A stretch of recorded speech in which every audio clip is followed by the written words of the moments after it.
Hi everybody! In this video I will tell you about Tenerife, one of the Canary Islands that has been my dream for about 10 years, and finally it has come true. Often as soon as a dream comes true, its charm fades, but not this time. Tenerife turned out to be even more fascinating than I expected. Let's start with the main facts. Tenerife is the largest island in the center of the archipelago of 7 Canary Islands in the Atlantic Ocean, located about 300 kilometers from Africa. With an area of just over 2,000 square kilometers and population of just under 1 million people, it's also the most populous island in Spain. It's funny that the island's shape resembles the famous Spanish-style ham leg, the so-called jamón. Like all the Canary Islands, Tenerife is actually a volcano that has literally risen from the sea. This is clearly visible on satellite maps. Just look at this large crater, which has a diameter of 17 kilometers and is the third largest crater in the world. The first two are in Hawaii. So, the local residents live on a volcano and feel great, while the rest of the world happily visits here for vacation. The highest point on the island is the peak of the volcano, Teide, which rises to 3,718 meters above the sea level. The volcano is the highest point in Spain and is one of the 3 highest volcanoes in the world if measuring from its base, the very bottom of the Atlantic Ocean, which is 7.5 kilometers deep, making it the highest peak in this ocean. Therefore, Tenerife is the third largest volcanic island in the world. So it's probably obvious that the Teide volcano is the main attraction of the island and is also a UNESCO World Heritage Site. We will come back to it later. When I was choosing where to stay on the island, I found out that Tenerife is conventionally divided into 2 parts, the northern and southern ones. And this is important because they differ significantly in their vibe, landscapes and even weather. Although it seems the island is not very large, 85 kilometers long and 50 kilometers wide, and it's true, we've checked. A high mountain range with the Teide volcano divides Tenerife into northern and southern parts. The differences in landscape and climate between the island's coasts are obvious and astonishing. We visited the island in late February, early March, and while it was plus 17-18 degrees Celsius in the north, often cloudy and rainy, and from time to time I really wanted to put on a jacket, just 40 minutes from here by car and you are in the southern part, where it's summer, plus 25, it's sunny and hot, and everyone is sunbathing and swimming. And for the same reason, the north is greener, while the southern part is famous for its hot and even dry climate. The sun shines here almost all the time, and it's home to numerous wide sandy beaches on the island. Nevertheless, as for water temperature, even in the north of the island, you can swim in the ocean in winter, as warm currents pass here. The ocean temperature is approximately the same and constant everywhere around the islands. In winter, it's about plus 20 degrees Celsius. During this trip to Canary Islands, we decided to visit Gran Canaria and Tenerife. We took 5 days for Tenerife, 3 days in the north and 2 days in the south. We got from Gran Canaria to Tenerife by ferry, which took 1 hour and a half. First, we stayed in the northeastern part of the island, in Santa Cruz de Tenerife, at the Parigi Hotel. It's a decent budget hotel, and here is the link to the review. On our first day here, we walked to the waterfront, visited the port, the concert hall, the Tenerife Auditorium.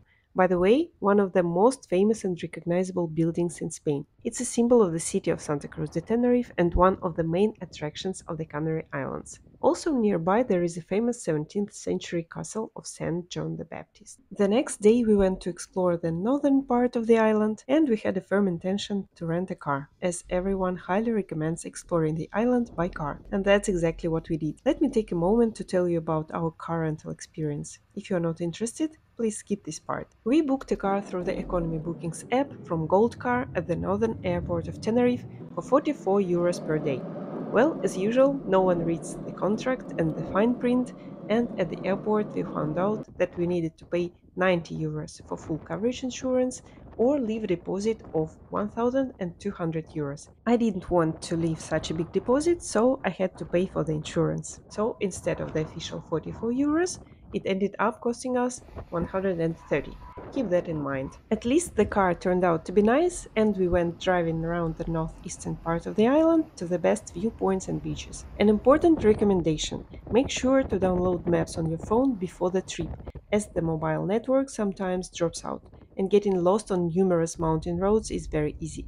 We visited several viewpoints, Unfortunately, we couldn't get to Mirador Pico de Ingles as the road there was closed, but we visited the following viewpoints. I will just put their names here because I'm afraid to make mistakes in their pronunciation. The northern coast of the island has uneven, rocky terrain, so comfortable beaches for sunbathing and swimming are very rare. Also, think in advance about where you will have lunch. Maybe you should bring a snack with you, as there aren't many restaurants here. We stopped for a snack at a local bar cafeteria, and I wouldn't recommend it. Don't make this mistake. Yes, it had local charm, it was cheap, but not very pleasant. I think it was Drago. It felt like being in a deep rural area. Overall, the food was fine, but the atmosphere was quite depressing. Later, things got more fascinating. Of course, we planned to visit Teide. We started searching for excursions on the volcano, and we found out that there is a cable car. Great! You can go up in the morning, during the day, and at sunset. Prices are different depending on what you choose. Okay.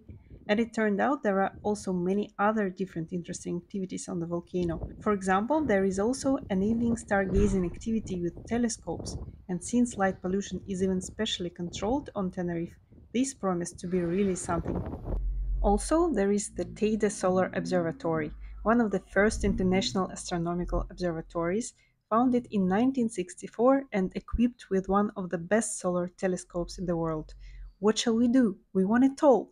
Luckily, there is a combo excursion that costs less than booking everything separately, so decision is made, we are booking it. It's also important to plan such an excursion in advance, as they are not conducted every day, but only a couple of times a week. There is also a dependence on weather conditions, of course. To watch the sun and the stars, clear weather is required. If the weather lets you down, the excursion will be cancelled, but tickets can be used within a year. The website says that a bus will pick you up from either the northern or southern part of Tenerife, and you just need to specify the address of your hotel when booking. We checked the weather forecast and it seemed to be sunny, so the tickets are bought and the address is specified.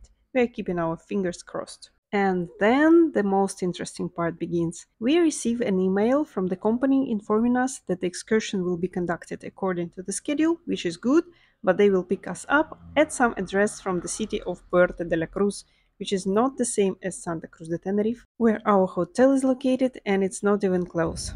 Well, the tickets are bought, so we are going to Puerto de la Cruz. We arrived early to look around, found necessary transport, had lunch, and the city turned out to be amazing. It is situated in a very picturesque area on the northern part of the island. As you can see, the north can be sunny and bright too.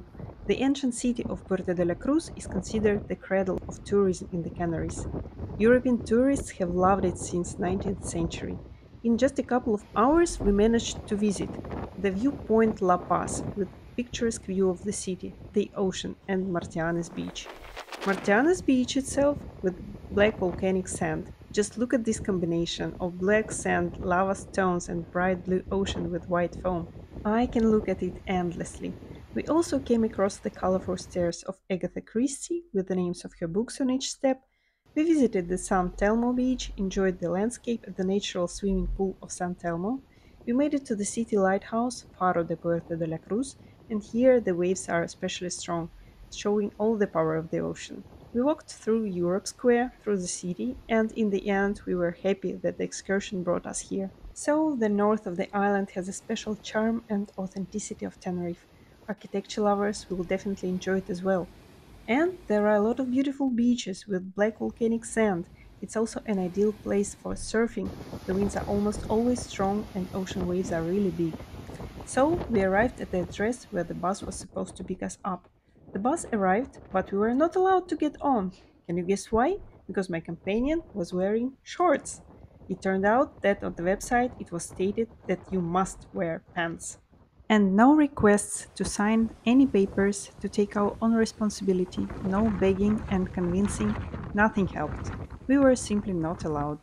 We missed the Solar Telescope Observatory, we had to buy stupid pants and take a taxi for 55 euros to catch up with our group, at least for the second part with the telescopes and stars. So we arrived at the cable car point to meet our group. Fortunately, all this time, company staff were guiding us over the phone about where and when we needed to be to join the group. When we arrived, we understood why there were all those precautions. It was terribly cold, so much that my teeth were chattering, even in pants. In my opinion, the tour organizers should have clearly indicated what temperature is waiting you at the top. That would have been very informative. Yes, you could be wearing pants, but also, for example, a denim jacket. And that wouldn't bother anyone, but you would be freezing to your bones. At the top of the volcano, there are strong winds, and the temperature is around 0 degrees Celsius. And it's really hard for an unprepared tourist to realize that while it's summer down below, it's winter in the mountains. Looking at the beautiful sky full of stars, I was just dreaming of a snowboarding jacket, pants, and a warm beanie. The excursion included what was called a picnic. It was organized between the solar observatory and night telescopes and looked like this. In the cable car building, guests were given a snack, a large sandwich with ham and cheese, a muffin, and water, and you could also buy hot coffee from a vending machine. So, what can you expect from the second part of the excursion? The starry sky without light pollution is wonderful. If you are passionate about astronomy or simply love sometimes observing stars with binoculars, the excursion might disappoint you a bit. For a group of 20 people, there will be only two telescopes, and you will look through them four times and see four images. The first, a double star, the second, Jupiter, where if you look long enough, you'll see one stripe on it and four moons nearby. The third, a star surrounded by a nebula, and the fourth, a star cluster. The guide with a laser pointer tells the guests about the North Star, how the sky rotates around it during the day, teaches them to find some most popular constellations for about an hour. I would also recommend bringing a good quality binocular. If you have one, bring it. Look at everything and even more without waiting to get to the telescope. We were dropped off around 11 p.m. back in Puerto de la Cruz and we took a bus back to the hotel. Then we moved to the southern part of the island by bus for just €9. In the south, we checked into the Neon Hostel, review is here, an excellent hostel with separate fresh double rooms for a ridiculous price. We rented a car, but this time not at the airport, instead we went to a rental company on the next street. It cost only €30 per day with a €200 deposit. The first thing, we visited the cliffs Los Gigantes, in Spanish, the Cliffs of Giants, formed during the earliest stages of the island's formation. The vertical black spectacular cliffs are up to 500 meters high and only 30 meters deep into the water. Next, we decided to take a trip to see the sunset above the clouds. The viewpoints for watching the sunset are really something. But before we move on to the landscapes, an important advice. Get a powerful car. Just ask if it can climb the steep slopes. Mention that you will be driving on mountain roads, because we had to apply all our skills a couple of times because if you slowed down climbing a slope, the car would simply stop, and to continue you had to go back, speed up, and hope that no one would come towards you to make you slow down or stop again, because then you would have to go back and gain speed again. Plus, the roads are super narrow. It's complicated to turn around, and sometimes you even have to stop just to pass an oncoming car. Well, you already know about choosing between an automatic and a manual transmission, so we went to the viewpoint Las Narices, guiding ourselves by ratings and reviews on Google Maps, and upon arrival, we saw a touristic bus and a lot of people. And it's clear why. It's very beautiful here, with the Teide volcano peak behind, surrounded by black volcanic lava stones, and you are watching the sunset above the clouds. And again, don't forget your warm jacket. After a bit of enjoying this spot, we decided to drive a bit further than this touristic bus. And we were right. It was even more beautiful, absolutely breathtaking, and even now I get goosebumps just remembering it. Look at this, and remember that the camera doesn't capture all the beauty 100%. Next, there will be a couple of minutes of unbearably beautiful sunsets, without comments, that I just want to live here. And of course, make sure to return to the city before it gets dark.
The next day in the morning, we drove further to the other viewpoints of the island, not really expecting anything supernatural, thinking we have seen everything already.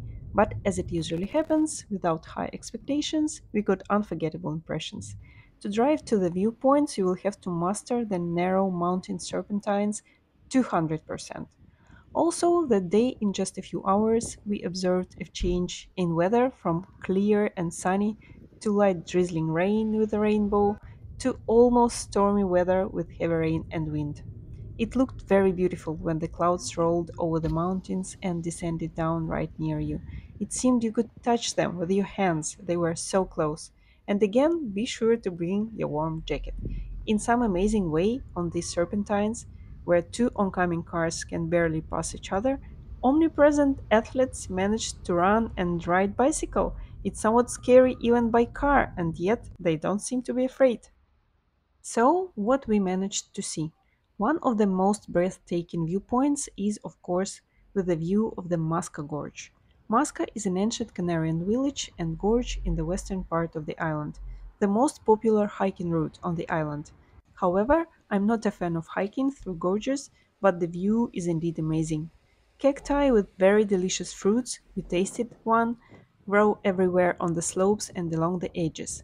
Parking place to stop and enjoy the view is often hard to find, but we managed to stop pretty much everywhere we wanted. The next viewpoint is Cruz de Hilda. There is even a place to park and a special platform for observations.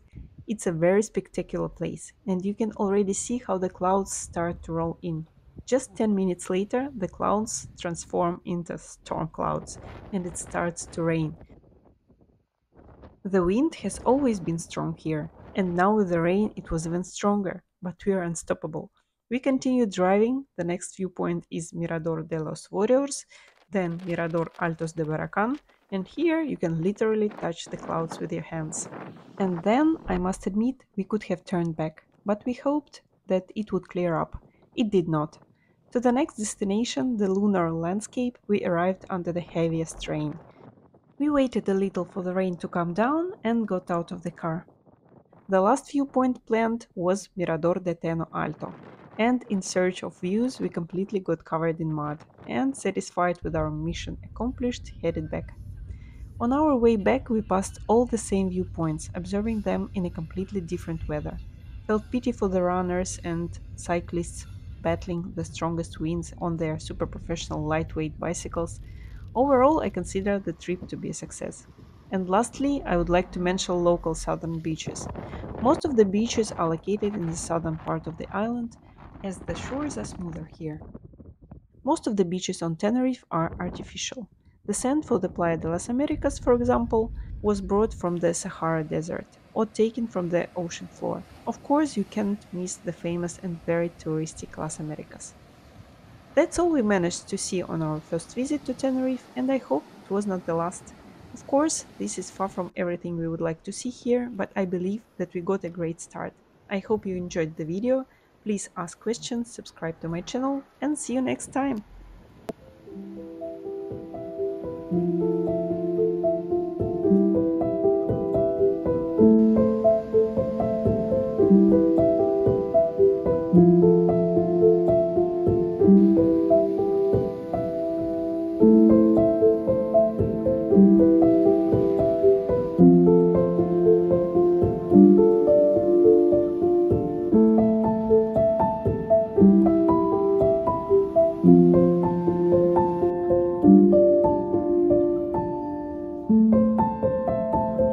Thank you.